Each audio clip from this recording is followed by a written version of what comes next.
அவங்க ஜோயோட கருத்துக்களை பதிவு பண்ணுமாறு கேட்டுக்கிறோம். நன்றிங்க சார். சப்போர்ட் பண்ணிட்டு போயிட்டு வாங்க. ஓம் குருப்பியோ நமக. குருவாழ்க குருவே துணை. எனக்கு ஜோதிடம் சொல்லிக் கொடுத்த குருமார்களுக்கும் என்னை பெற்றெடுத்த தாய் தந்தைக்கும் எனக்கு இந்த வாய்ப்பை நல்கிய கரூர் ஆன்லைன் அஸ்ட்ரோ டிவி நிர்வாகிகளுக்கும் நன்றியையும் வணக்கத்தையும் தெரிவிச்சுக்கிறேங்க. இப்போ வந்து பொதுவாக இன்றைக்கி எனக்கு கொஞ்ச நேரம் தான் கொடுத்துருக்காங்க. அதில் சில பாயிண்ட்ஸ் சொல்லிட்டு போகலாம் அப்படின்னு நான் நினைக்கிறேன். புத்திரபாவத்தை பற்றி சொல்லலாம் அப்படின்னு ஒரு விஷயம் இருக்குது. அதில் பொதுவாகவே நம்மளை ஒருத்தர் பார்த்தாங்க அப்படின்னம்னா திருமணம் ஆச்சா, குழந்தைங்க இருக்காங்களா அப்படிங்கிற ஒரு கேள்வி தான் கேட்பாங்க எப்போவுமே. உங்கள்கிட்ட அவ்வளோ சொத்து இருக்குது, அது நல்லா இருக்குதா, இது இருக்குதா அப்படின்லாம் கேட்க மாட்டாங்க.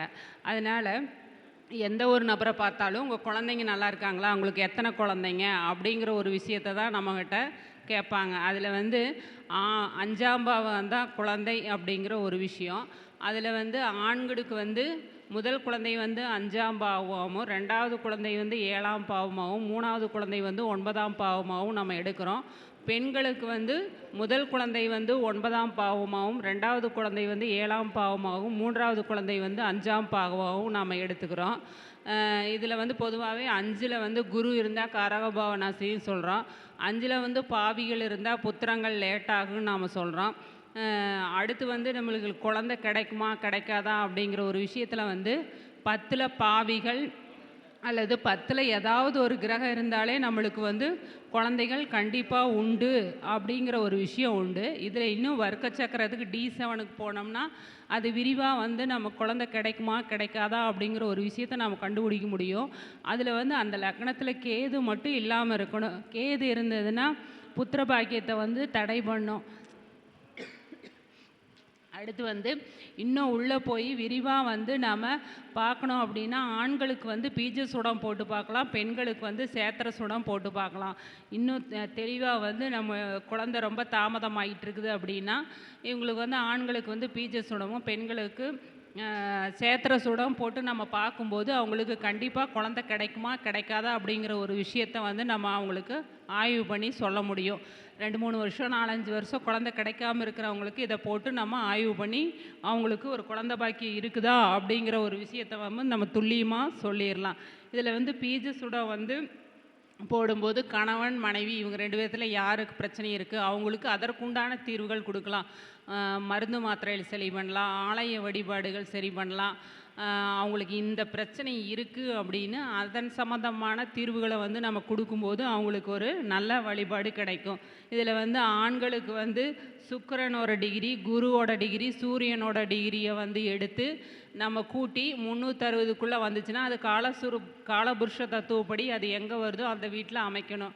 அது ராசியிலையும் நவாம்சத்துலேயும் எந்த வீடாக வருது, ஆண் வீடாக வருதா பெண் வீடாக வருதா அப்படிங்கிற ஒரு விஷயத்த நமக்கு பார்க்கணும். இப்போ ஆணுக்கு குரு சுக்கிரன் சூரியனோட சுடத்தை கூட்டி போடும்போது ராசியிலையும் ஆண் ராசியாக அம்சத்துலேயும் ஆண் ராசியாக வந்தால் அவருக்கு கண்டிப்பாக புத்திர பாக்கியம் உண்டு, அவர்கிட்ட எந்த பிரச்சனையும் இல்லை அப்படிங்கிற ஒரு விஷயத்த நம்ம எடுத்துக்கலாம்.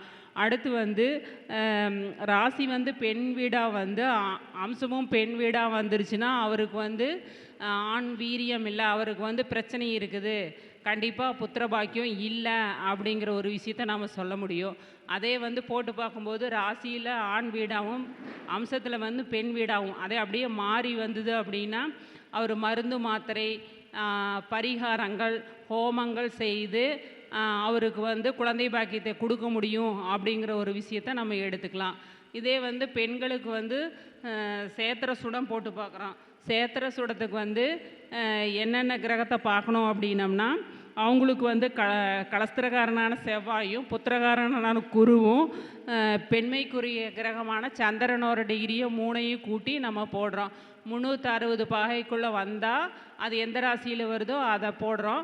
360க்கு மேலே வந்தால் 360 கழிச்சிட்டு மிச்சம் வர்ற பாகையை காலபுருஷ தத்துவப்படி ராசியில் அமைச்சுக்கணும். அப்படி அமைக்கும்போது ராசி அம்சம் 2லேயுமே பெண் வீடாக வந்தால் கண்டிப்பாக அவங்களுக்கு குழந்தை பாக்கியம் உறுதியாக உண்டு அப்படின்னு சொல்கிறார். 2லேயுமே ஆண் வீடாக வந்தால் குழந்தை பாக்கியம் ராசியிலையும் ஆண் வீடு, நவாம்சத்துலேயும் ஆண் வீடாக வந்தால் அவங்களுக்கு கண்டிப்பாக குழந்தை பாக்கியம் இல்லை அப்படிங்கிற ஒரு விஷயத்த நம்ம உறுதியாக சொல்ல முடியும். இதுலேயே வந்து ராசியில் ஆண் வீடாகவும் அம்சத்தில் பெண் வீடாக அப்படி மாறி வந்தது அப்படின்னா அவங்களுக்கு வந்து கண்டிப்பாக கிடைக்கும். அது எந்த வழியாக கிடைக்கும் அப்படிங்கிறத வந்து நம்ம பார்த்து தீர்வு கொடுக்கணும். மருந்து மாத்திரை மூலியமா, இல்லை கோயில் வழிபாடு மூலியமா, பரிகாரங்கள் மூலிமா வந்து அவங்களுக்கு சொல்லி அவங்களுக்கு தீர்வை வந்து நம்ம கொடுக்கலாம். இதில் வந்து 5ல் சூரியன் வந்தால் சங்கரநாராயணன், சிவன் வழிபாடு செய்து அவங்களுக்கு குழந்தை பாக்கியம் பெறறதுக்கு ஒரு வாய்ப்பு கொடுக்கலாம். 5ல் வந்து சந்திரன் வந்தால் அம்மன் வழிபாடு, ராஜராஜேஸ்வரி, பொதுவாகவே சந்திரனாலே அம்மன் வழிபாடு, அவங்க குலதெய்வம், இஷ்ட தெய்வம், அம்மன் வழிபாடை செய்து குழந்தைய வர வச்சுக்க முடியும். அடுத்து வந்து 5ல் செவ்வாய் வந்தால் முருகர் வழிபாடு, சஷ்டி விரதம் இந்த மாதிரி இருந்து அவங்க வந்து குழந்தை பாக்கியத்தை வேண்டிக்கலாம். அடுத்து வந்து 5ல் புதன் வந்ததுன்னா விஷ்ணு பகவான் பெருமாள் வழிபாடு செஞ்சு புதன்கிழமை நாட்களில் குழந்தை வரத்தை அவங்க கேட்டுக்கலாம். 5ல் வந்து குரு வழி வந்தார் அப்படின்னா பிரம்மாவையும் ஜீவசமாதி வழிபாடு செய்து அவங்க குழந்தை வழிபாடை ஏற்றுக்கலாம். அடுத்து வந்து 5ல் சுக்கிரன் வந்தால் இந்திர யாகம் பண்ணலாம், மகாலட்சுமி வழிபாடு செய்து அவங்க குழந்தை பாக்கியத்தை வேண்டிக்கலாம். 5ல் சனி பகவான் வந்தார் அப்படின்னா மினியப்பன் சாமி, வீரபத்திர சாமி, அவங்களுடைய காவல் தெய்வங்களை வேண்டி, உக்ரமான தெய்வங்களை வேண்டி அவங்க குழந்தை பாக்கியத்தை வேண்டிக்கலாம். 5ல் வந்து ராகு கேது வந்தாங்க அப்படின்னா மாரியம்மன், துர்க்கையம்மன் அவங்களுக்கு வந்து அபிஷேகம் செய்து அன்னதானம் செய்து வழிபாடு செஞ்சுக்கிட்டாங்க, பித்ருக்களுக்கு நிவர்த்திகள் செஞ்சுக்கிட்டாங்க அப்படின்னா அவங்களுக்கு கண்டிப்பாக குழந்தை பாக்கியம் கிடைக்கும். இந்த மாதிரி வழிபாடு மூலிமா குழந்தை கிடைக்குமா, ஹாஸ்பிட்டல் ட்ரீட்மெண்ட் இந்த மூலியமாக கிடைக்குமா அப்படிங்கிற ஒரு விஷயத்தை நம்ம தேர்ந்தெடுத்து அவங்களுக்கு சொன்னோம் அப்படின்னா நல்ல வழிகாட்டுதல் மூலிமா குழந்தை பாக்கியம் கிடைக்கிறதுக்கு அனைத்து விதமான முறைகளும் இருக்குது. இந்த வாய்ப்பை அளித்த கரூர் ஆன்லைன் அஸ்ட்ரோ டிவி நிர்வாகிகளுக்கு நன்றியும் வணக்கத்தையும் தெரிவிச்சுக்கிறேங்க.